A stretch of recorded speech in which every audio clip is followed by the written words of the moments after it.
What's up guys, this is ScherBR talking, welcome back to my channel. On today's video, I'll be making a full review for the SaGa Strumiknen banner.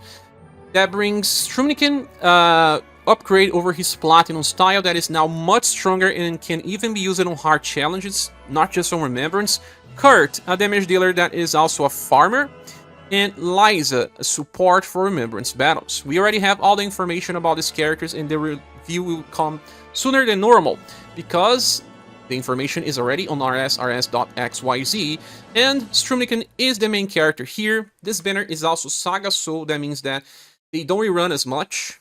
And Strumiknen has 125% STR, 115% endurance. Those are his main status. And you can compare to his Platinum one, and he had only 100% STR, now 25% higher. His endurance was in just 86, it's now 115. 29% higher. His will is 87. It was just 74, so 30% higher. The other status won't matter as much. He's just very slow. He was even slower before. His dexterity is just enough, as you can see, barely changed. And love and charisma are just on the averages. Well, he starts the fight with 13 BP, and he also taunts every turn with medium effect. That's awesome, because it lasts for 4 turns and it will stack. It's still not as good as Julian taunt, because Julian has a special type of taunt where he taunts and then he also just applies stealth on everyone else. So each one of them will have lower chance of being attacked while he himself increases his own. But this only lasts for 2 turns, meaning that it's not that different, but takes more time to reach full potential, while Julian only needs 2 turns to reach his full potential. But by the end of the turn number 4, you barely see the enemy attacking other people with single target attacks. Now, when he is attacked, he will buff STR, Endurance, and Will by 20%. Well, this was already present in his Platinum style, but in his case, it was just those stats. He buffs them all by 20%. The new thing about Strumiknen is that he now gets BP as well when he's attacked. And that will stack if the enemy is attacking him too much, so that he can use better skills and change his cycle completely. Also, if he is attacking and reaches 0 HP, that means that he is unconscious, he will revive once with 50% of his max HP. That can be very good, because sometimes Strumiknen dies by just a few, and he will keep all of his buffs. He doesn't really die when this happens. So he revives, and if he has many buffs, he will eventually just go back to full HP. Because he has now a new extra mechanic. When he lands an overdrive attack, he recovers his own HP by around 1.2 thousand. That's right, like Mask does for the party, but he does it just for himself. That changes the game, and that's why he becomes super good even for normal challenges. Although Julian and Yuma Mayo are still better overall, this helps keep him alive, since he will be buffing his status unless the enemy removes your buffs, and then Strumiknen is helpless. And also when attacking on overdrive, he will then remove all the enemy buffs. That is, if he's using a single target attack, that enemy will lose all of their buffs. That's so that we can actually fighting Remembrance battle versus people that self-buff and remove their buffs. Also, by the end of a turn, Strumiknen gets 35 points of overdrive gauge. That's awesome, because look, 35 points, it's very big. If you are using a normal attack, for example, you will get 25. That means 60 points of overdrive in just 1 turn. If you get hit by the enemy 5 times, you get 40 points. That will mean that you got into overdrive by the end of turn 1. You get 8 points of overdrive by every time the enemy attacks you, hence why you get 40 by 5 hits. But even on the worst scenarios, Strumiknen will get into overdrive at least every 2 turns, and that will allow him to heal himself and remove enemies' buffs every time that he's on overdrive. He also gets 30% damage increase at all times, and reduces damage taken at all times by 30% too. This is an upgrade over block tension that would increase his damage by 15% only, and reduce damage taken by 25%. So in the end, he kind of just have an upgrade over everything that he had in the past, with just getting extra revive, getting extra BP on start, then healing himself, and also getting overdrive gauge, and removing enemy buffs, while also taunting. And taunt is very nice because the older version of him didn't have, and sometimes you wanted to get more hits, to buff more, and survive better. Moving on for our skills. The first one is called Solid X, a single target attack with slash and shadow damage that recovers the user HP by around 250 and also applies a guard up small that lasts for 2 turns, decreasing damage taken by 12%. The attack itself is pretty weak, just E power, pretty similar to a normal attack, but it only costs 1 BP, because he gets BP when he's attacked.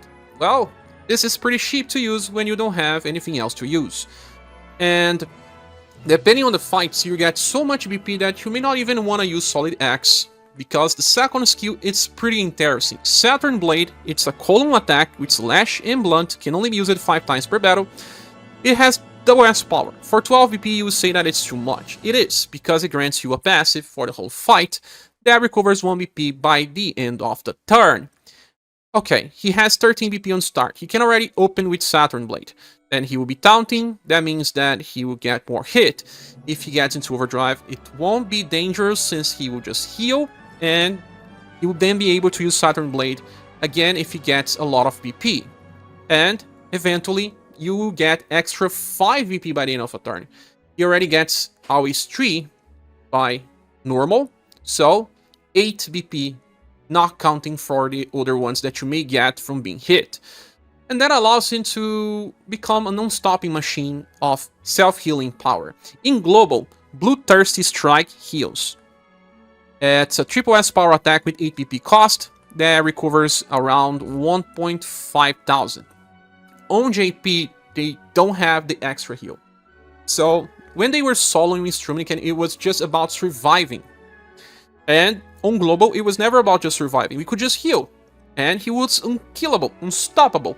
And now, with extra heal from overdrive, with extra BP already from being hit, and if you start using Saturn Blade when you don't need to heal, for example, and getting extra BP, means that he will self-heal every single turn, and sometimes eventually 2 times on the same turn, getting back to full HP, and the enemy will just not be able to kill him.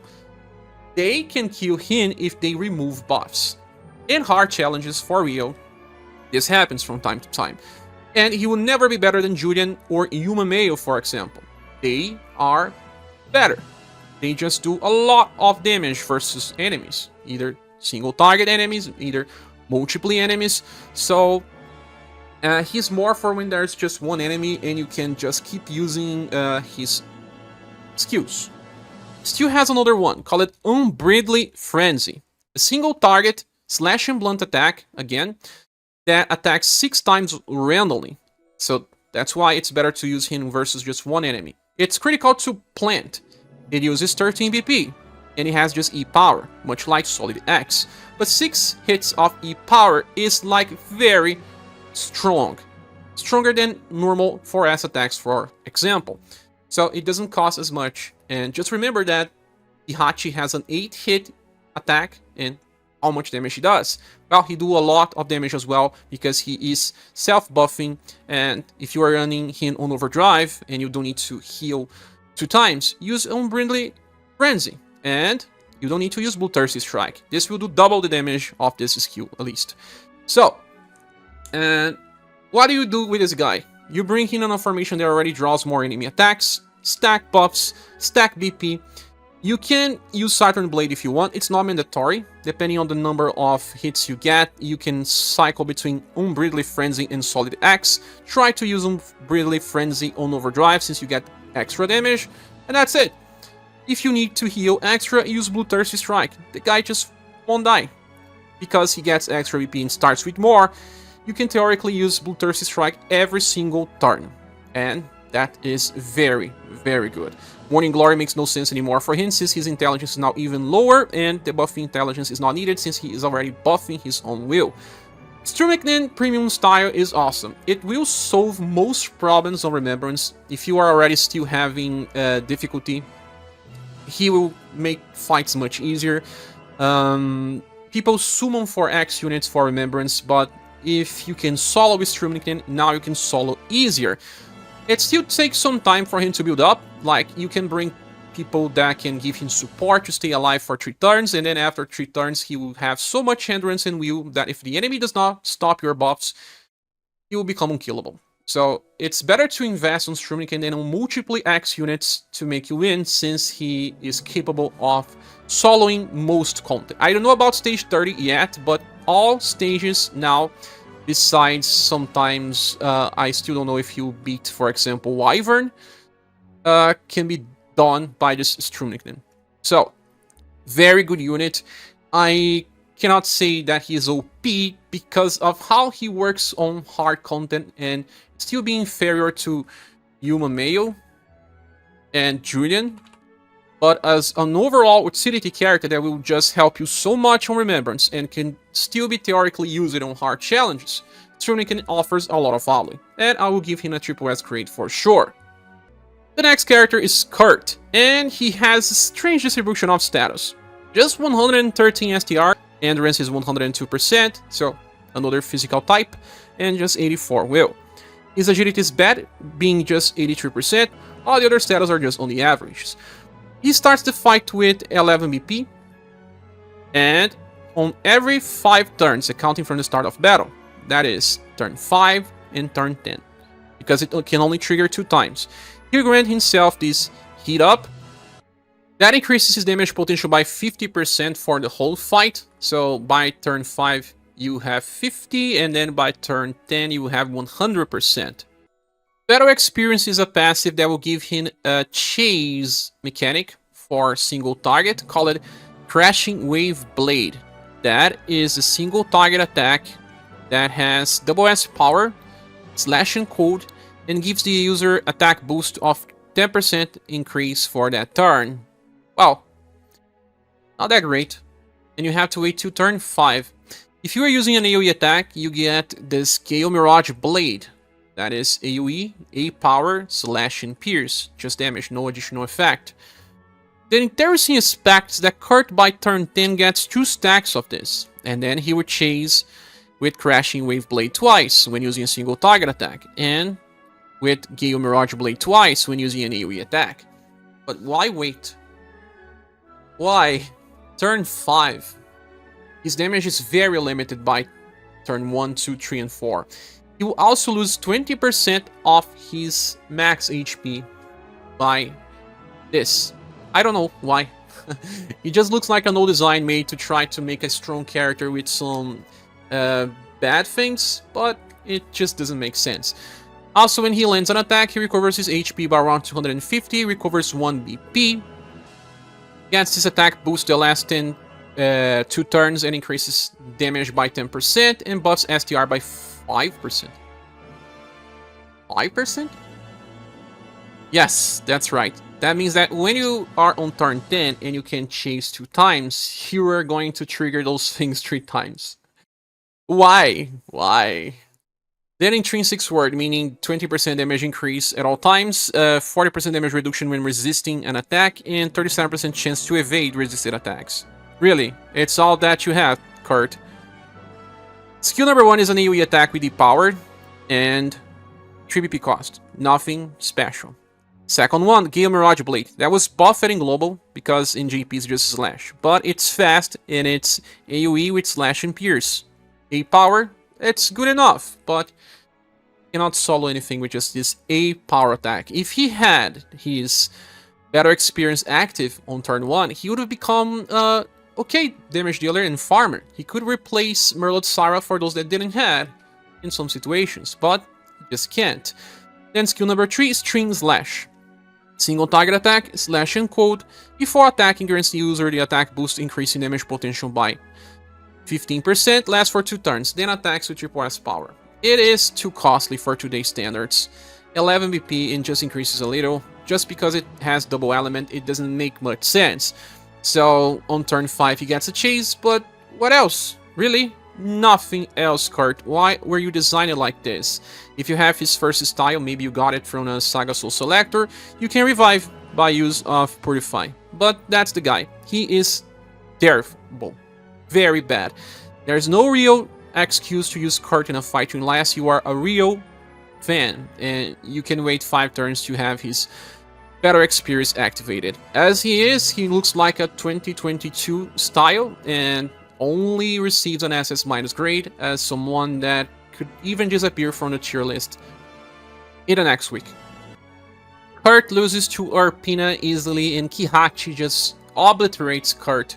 So just forget about him. If you summon and get him, feel sad.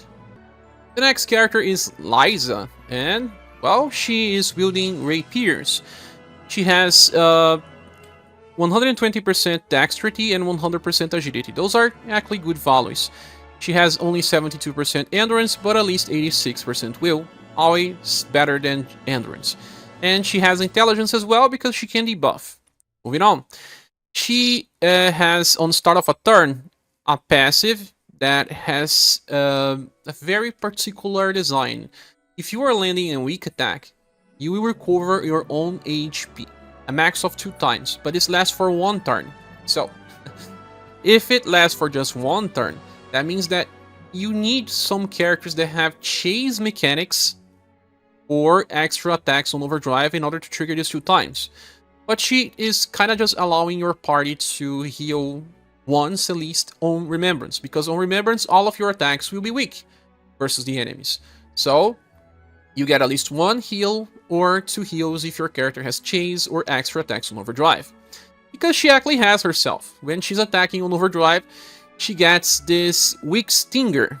Weak Stinger is a double S power attack with piercing / damage that when the attack lands, it grants the target weak defense down. This will decrease the enemy defense versus weak attacks by 30%. That's exactly what Kihachi casts with her newest skill from her overdrive attack. Remember, Laceration? Oh yeah, Laceration applies that weak defense down. In her case, it will last for 2 turns. You can see here. But the defense down itself, it's only for 1 turn. So, it's now on Lyza as well. And that skill also applies Morale Down Medium, decreasing the damage taken from that enemy by 25% and lasts for 3 turns. So, if there's just 1 enemy, she will keep this Morale Down active at all times. Then, on the end of a turn, she recovers 2 BP and also gets 25 points of overdrive.